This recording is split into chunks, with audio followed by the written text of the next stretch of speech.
আমি ব্যক্তিগতভাবে মনে করি যে হাসিনা পালায় না, হাসিনা তার স্বামীর বাড়িতে গেছে।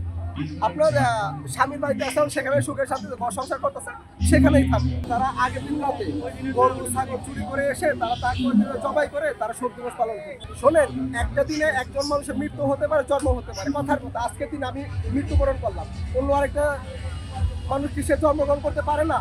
এখন আমার যদি মৃত্যু বার্ষিকী পালন হয়, আজকের দিনে যে জন্মগ্রহণ করেছে তার কি জন্মদিন পালন করা যাবে না? 15ই আগস্ট শোক দিবস পালন করে আসছেন, এই 15ই আগস্টের সাথে সাথে আপনার 5ই আগস্টের চোখ করে আপনার 5ই আগস্টের শোক দিবস পালন করেন, কিন্তু আপনাদের মৃত্যু কিন্তু 5 আগস্টে হয়েছে।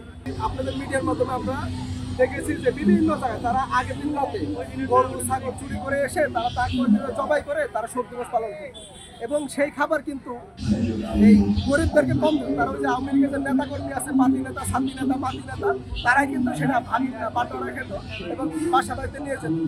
আর এখানে সচিব জয় নাকি বলছে যে আজকে মোমবাতি জ্বালানোর জন্য একটি পোশাকে পালন করা যায়। তা আমি বলবো যে বর্তমানে তো কারেন্ট যায় না, এই এখন কি কারেন্ট যায়? মোমবাতি কোনো দরকার আছে? তো মোমবাতি তো কোনো দরকার নাই। যদি আপনি পারেন হয়তো এই সিটি কর্পোরেশন কিছু কিছু লাইট রাস্তার মধ্যে খারাপ দেখা যায়, সেই লাইটগুলো সংস্কার করে দিয়ে তাতেই আমরা খুশি। শোনেন, একটা দিনে একজন মানুষের মৃত্যু হতে পারে, জন্ম হতে পারে, কথার কথা। আজকের দিন আমি মৃত্যুবরণ করলাম, অন্য আরেকটা মানুষ কি সে জন্মগ্রহণ করতে পারে না? এখন আমার যদি মৃত্যু বার্ষিকী পালন হয়, আজকের দিনে যে জন্মগ্রহণ করেছে তার কি জন্মদিন পালন করা যাবে না? সেটা আপনাদের কাছে প্রশ্ন।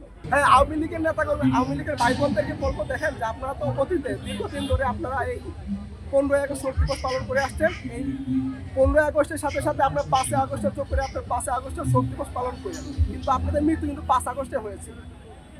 যদি আওয়ামী লীগের একজন মন্ত্রী বলছিল যে ভারতের সাথে আমাদের সম্পর্ক স্বামী স্ত্রীর সম্পর্ক, আমি ব্যক্তিগতভাবে মনে করি যে হাসিনা পালায় না, হাসিনা তার স্বামীর বাড়িতে গেছে।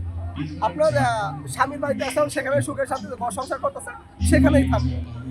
আপনারা জানেন যে বাঙালি মেয়েরা তারা বধূ সেজে স্বামীর বাড়িতে প্রবেশ করে এবং লাশ হয়ে বের হয়। তো আপনার ওইখানে যদি আপনি মৃত্যু করবে, আপনার লাশটা যাতে বাপের বাড়িতে না আসে, ওইখানে যাতে দাপন কাপড়টা আপনার হয়।